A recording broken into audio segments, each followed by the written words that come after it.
In the thick jungles of Phuoc Tuy province, 1966, the Viet Cong had a name for the Australians. Not invaders, not foreigners, but something that sent a chill through even their most experienced cadres. The ghosts. Because there was one SAS tactic so precise, so silent, and so utterly devastating that they simply could never counter it. Picture this. 4 men, sometimes 6, moving through triple canopy jungles so dense you couldn't see 10 meters ahead. No backup platoon, no artillery on speed dial. Just their weapons, their fieldcraft, and an almost supernatural ability to become invisible. They would slip past Viet Cong trackers, who could smell American soldiers from 50 meters away. They would position themselves meters from enemy patrols and wait, perfectly still, perfectly silent. Then, in a burst of fire that lasted no longer than it takes to draw breath, they would eliminate an entire squad and vanish before the VC even understood what had hit them. One Viet Cong unit commander wrote in his diary after losing 12 men in 8 seconds.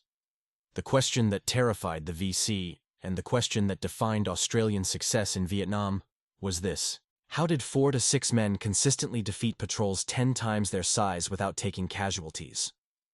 The answer lies in a tactic so devastatingly effective that it became legend, not just among Australians, but among the very enemy who faced it. This is that story. To understand why this tactic mattered, you need to understand what an SAS patrol actually was. 4 men, sometimes 5 or 6, operating kilometers ahead of conventional infantry units in some of the most hostile jungle on Earth. Their mission wasn't to engage, it was to observe, to track, to gather intelligence, and above all, to avoid contact unless absolutely necessary. But here's the thing about the Vietnam jungle. Avoidance was a theory. Reality was something else entirely. These patrols carried everything on their backs: 7 to 10 days of rations, ammunition, radio equipment, water, medical supplies. They moved at a pace that would make a Sunday walk feel frantic, sometimes covering just 500 meters in a full day. Because every step mattered. Every broken twig, every disturbed leaf, every footprint could be read by an enemy who knew this terrain better than anyone. Unlike their American counterparts, Australian SAS patrols operated without the safety net of overwhelming force. There was no platoon-sized backup sitting a click away.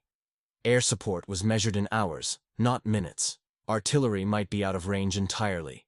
If they made contact, if they were compromised, they had seconds to decide, fight or run. And if they chose to fight, they had to win immediately. There was no second chance, no do-over. The first burst of fire decided everything. The jungle of Phuoc Tuy province wasn't just hostile, it was designed to kill you quietly. Bamboo thickets grew so thick you couldn't push through without making noise. Triple canopy rainforest blocked out the sun, turning midday into permanent twilight. Elephant grass stood 3 meters tall, concealing entire squads. Quote 1. Vines, aptly named, snagged clothing and equipment with thorns that drew blood. The heat was suffocating. Humidity sat at 90%, turning every breath into an effort, every movement into a test of endurance. Sweat soaked through uniforms within minutes. Leeches dropped from branches, mosquitoes swarmed, and the sound, the constant, oppressive sound of insects, created a wall of white noise that could mask footsteps, voices, even the click of a weapon's safety catch. In this environment, detection meant death. The side that saw first, that heard first, that positioned first, won. It was that simple and that absolute. The Australian SAS approached this nightmare with a doctrine that seemed almost zen in its simplicity. Move slow to move fast. Where American patrols might cover ground, Australians covered angles. Every 5 to 10 steps, the entire patrol would freeze. Listen. Observe. Feel the jungle. Then move again. Silent, controlled, deliberate. Their philosophy was carved into every man's training. Find them before they find you. Fire discipline was absolute. No nervous fingers, no spray and pray. One burst was enough, if it was the right burst, at the right moment, from the right position. The SAS didn't win firefights through volume of fire. They won them through preparation, through positioning, through that terrible, perfect moment when everything aligned. They practiced reconnaissance with a meticulousness that bordered on obsessive. Reading tracks, identifying disturbances, understanding the jungle as a living text that revealed everything if you knew how to read it. And perhaps most critically, they understood something fundamental about their enemy. The Viet Cong were not incompetent. Far from it. They were masters of guerrilla warfare who had driven out the French and were giving the Americans absolute hell. They knew the jungle intimately. They could detect U.S. forces through sound alone, the chatter on radios, the clank of equipment, the sweet smell of American cigarettes and soap that carried on the wind. But they couldn't detect the Australians. One captured VC document, translated after a 1968 contact, described the frustration in stark terms. Quote 2. Another VC diary entry found on a dead company commander read, quote, 3. This wasn't just enemy propaganda or exaggeration. This was genuine, documented confusion. The Viet Cong, who had honed their craft over decades, increased patrol sizes, changed patrol patterns, and still failed to anticipate one move that defined the Australian SAS experience in Vietnam. One devastating, unrepeatable, perfectly executed moment. The Australian SAS called it the immediate silent contact ambush. Though among the patrols themselves, it had simpler names. The strike, the burst, sometimes just the moment. But whatever name you gave it, the components were always the same. Silent detection, instant positioning, coordinated first burst, 10 to 15 seconds of devastating fire, and then either immediate withdrawal or what they called the Vanish drill. Properly understood, this wasn't just a tactic. It was a philosophy of combat that drew on every lesson the Australian military had learned from World War II, from Korea, from the Malayan emergency. It represented the pinnacle of small unit infantry work, executed by men selected and trained to a standard that washed out 70 to 80% of applicants.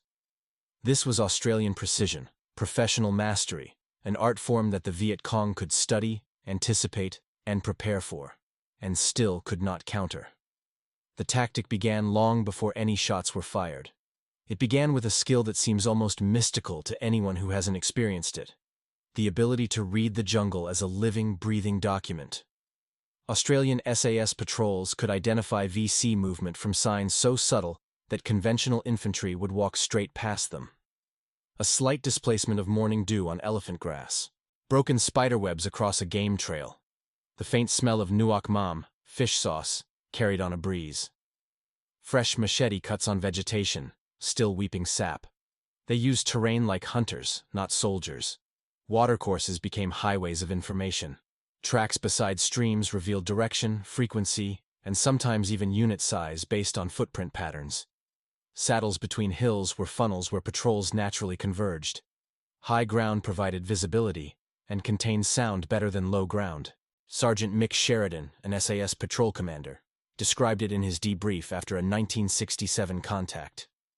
We'd been in position on a ridgeline for maybe 20 minutes, heard nothing, saw nothing. Then Jimmy, our scout, raises a fist. We freeze. 30 seconds later, I hear it. Click. Metal on metal. Maybe 80 meters out. Someone's checking their weapon. We knew they were coming before they knew we existed. This wasn't luck. This was the result of training that taught men to hear a safety catch being moved at 70 meters, to distinguish between the sound of an AK-47 sling and an M16 sling brushing against vegetation, to identify whether footprints in mud were made by sandals moving north to south, meaning a VC patrol heading toward a known base area, or south to north, meaning they were moving away from it. The SAS could stalk Viet Cong patrols without making noise. They understood that noise wasn't just about volume, it was about rhythm. The jungle had its own cadence. Insects, birds, animals, all creating a natural soundscape. Break that rhythm, and you advertised your presence. Move within it, and you became invisible. One captured VC report, dated August 1967, described an incident where an Australian patrol followed a VC squad for 2 hours before making contact. We did not know they were behind us. We heard nothing. Our rear security saw nothing. Then they killed our commander and 2 others and vanished before we could organize return fire. But detecting the enemy first was only the beginning. Once an SAS patrol detected enemy movement, they didn't immediately engage. In fact, Engaging immediately was considered a failure of discipline. Instead, they did something that required almost superhuman patience. They moved into position.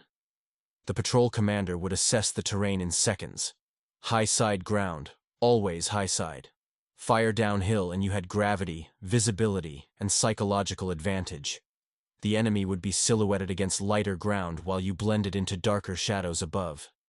They looked for natural choke points where trails narrowed between thick bamboo, where streams forced patrols to bunch up at crossing points, where ridgelines created funnels that limited enemy maneuver. The kill zone wasn't where the enemy was. It was where the enemy would be in 30 seconds, 60 seconds, sometimes 2 minutes.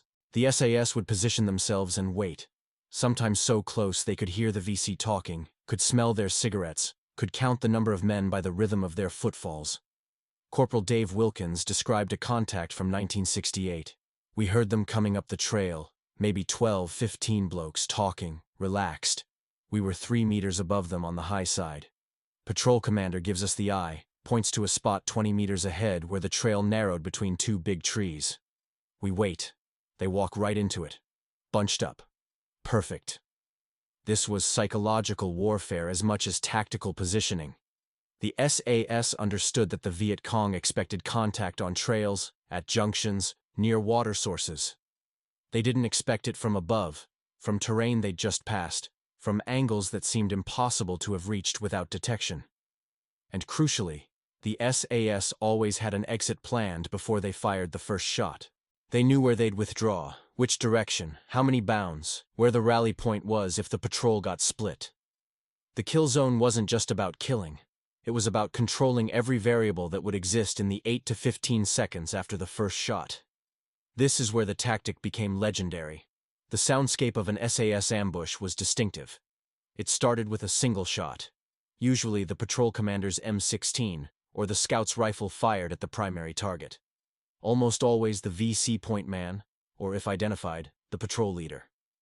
Then, in perfect synchronization drilled through hundreds of hours of patrol training, the rest of the team opened up. Short, controlled bursts. M16S set to semi-automatic or 3-round burst, not full automatic. Each man had a designated lane of fire, a sector he was responsible for. No overlap. No wasted rounds. The key was fire control. The patrol commander maintained absolute authority. He initiated. He ceased fire. He made the call whether to withdraw or to press. A typical engagement lasted 8 to 12 seconds, rarely more than 15. In that time, an SAS patrol might fire 40 to 60 rounds total, about 10 to 15 rounds per man. Claymores or M79 grenades were used only if the terrain demanded it, or if the enemy force was significantly larger than expected. Contrast this with typical American contacts, where hundreds or even thousands of rounds might be expended in minutes of sustained firefight.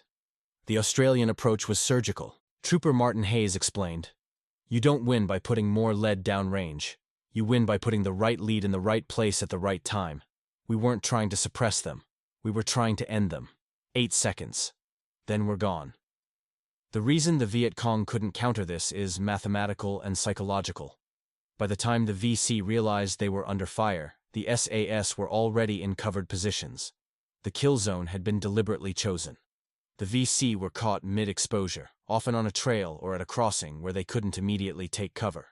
Their instinct to return fire was met with the reality that they couldn't see their attackers, who were firing from elevated positions, often backlit by jungle darkness.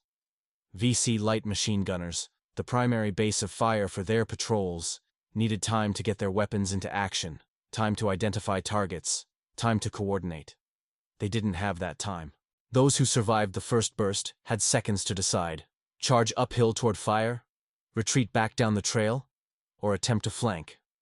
All 3 options failed consistently because the SAS had already planned for them. Charging uphill meant running into perfect fields of fire. Retreating meant exposing your back. Flanking meant leaving the trail into thick jungle where movement was slow and noisy, and the SAS could hear you coming. The fight was over before it began, not because of superior numbers or firepower, but because of superior positioning, superior discipline, and superior understanding of how human beings react under sudden, overwhelming violence. But here's what made this tactic truly uncounterable. The SAS didn't stay.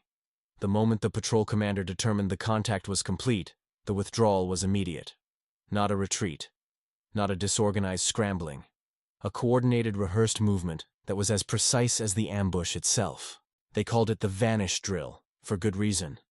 The patrol would withdraw by bounds, 2 men covering while 2 moved, changing direction, using dead ground to mask their movement. Sometimes splitting into pairs to create multiple trails, often moving at right angles to the expected route, then circling back on a completely different heading. They would melt back into the jungle as if they'd never existed. No cigarette butts left behind. No spent brass, if they could help it. No blood trail, no obvious tracks. The Viet Cong would radio for reinforcements, would send trackers, would try to pursue, but they'd be following trails that disappeared. The SAS had a saying: "We own the first 30 minutes after contact. After that, we're just another patrol trying not to die." One VC after-action report, captured in 1969, described the frustration perfectly. "We responded to contact within 15 minutes. Found 8 dead, 3 wounded. Blood trails from Australian positions indicating possible casualties. Followed blood trail for 200 meters to where it stopped. They had bandaged their wounds and continued moving. Pursued for 3 hours. Found nothing. They disappeared like smoke." Except that blood trail was deliberate misdirection. The SAS would sometimes drag a blood-soaked cloth to create a false trail, then abandon it to waste enemy time and resources. This level of tactical sophistication, fighting the battle after the battle, meant that even when the VC adapted, the SAS had already adapted again. June 1967. 4 Australian SAS, a scout, patrol commander, signaller, and rear security, moving through heavy jungle 5 kilometers north of Nui Dat. They'd been in the field for 6 days, moving slow, observing. At 14:30 hours, the scout raised his fist. The patrol froze. The scout's hand moved in careful signals. Multiple enemy. Main trail. 20+. Moving this way. 20+ Viet Cong. 4 Australians. The patrol commander made his assessment in seconds. The trail below them curved through a depression, bordered by thick bamboo. A natural funnel. High ground on the Australian side. Position. Wait. The patrol moved into a shallow arc above the trail, maybe 3 to 4 meters of elevation. Close enough to hear the VC talking. They walked into the kill zone in 2 loose groups, 8 men. Pause. Then the second group. 12 men. They were relaxed. This was their jungle. The patrol commander selected his target. A man in the middle of the first group carrying an RPD. He fired. The VC went down. Instantly 3 other M16s opened up. 8 seconds of fire. Then silence. The Viet Cong didn't return fire. They couldn't. Half of them were down in the first 3 seconds. The rest scattered into the bamboo. The patrol was already moving. Within 40 seconds of the first shot, they were 60 meters away and had shifted direction twice. VC reinforcements arrived 20 minutes later. They found brass casings, 14 dead or wounded VC, and blood on leaves. They didn't find the Australians. The blood was from a VC weapon that had discharged after its owner was hit, grazing the signaler's forearm. He'd bandaged it while moving and continued on. The patrol made their extraction point on schedule 36 hours later. The commander's report was understated. Made contact, estimated 8 to 10 enemy KIA, withdrew without friendly casualties. No drama, just professional soldiers. But to the VC it was something else. 4 men had ambushed 20 and vanished. September 1968. A 5-man SAS patrol deep in the Nui Ding Hills, tracking a suspected VC company. On the 3rd morning they heard voices. The commander signaled halt. They went to ground. 40 meters ahead, a VC patrol emerged. 15 men. The Australian scout was 7 meters from the trail. He could have thrown a rock and hit the VC point man. The VC halted, set security, broke out rations. They were taking a rest break. And the Australians waited. 2 hours. They waited for 2 hours, barely breathing, while 15 Viet Cong ate, talked, smoked less than 10 meters away. The patrol commander was watching for one thing: leadership. At 0840 hours, a man emerged from the rear carrying a map case and binoculars. The patrol leader. The commander waited until this man moved to the front. One shot. The VC commander dropped. 4 more M16 opened up. 9 seconds of fire. Then silence. Then the sound of Australians moving, already 50 meters away. The VC second-in-command tried to coordinate counterfire. But, at what? The Australians were gone. The patrol later intercepted VC radio traffic. Ghost soldiers struck without warning, leadership eliminated, unable to pursue, requesting guidance, ghost soldiers. There was that phrase again. A VC battalion in the Long High Hills spent 3 months in 1969 trying to establish a pattern for Australian movements. They planned a counter-ambush, positioning a reinforced platoon of 35 men. They waited for 72 hours. On the third night, their forward observer reported movement. The Australians halted 400 meters from the VC position. They didn't advance, didn't retreat, just stopped. 30 minutes passed.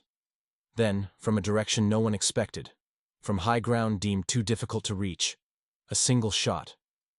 Their observer died. 5 seconds of coordinated fire from positions the VC didn't even know existed. 2 machine gun crews eliminated. The RPG team hit. The Australian patrol had detected the ambush, circled around it, and struck from behind. The VC platoon broke and ran.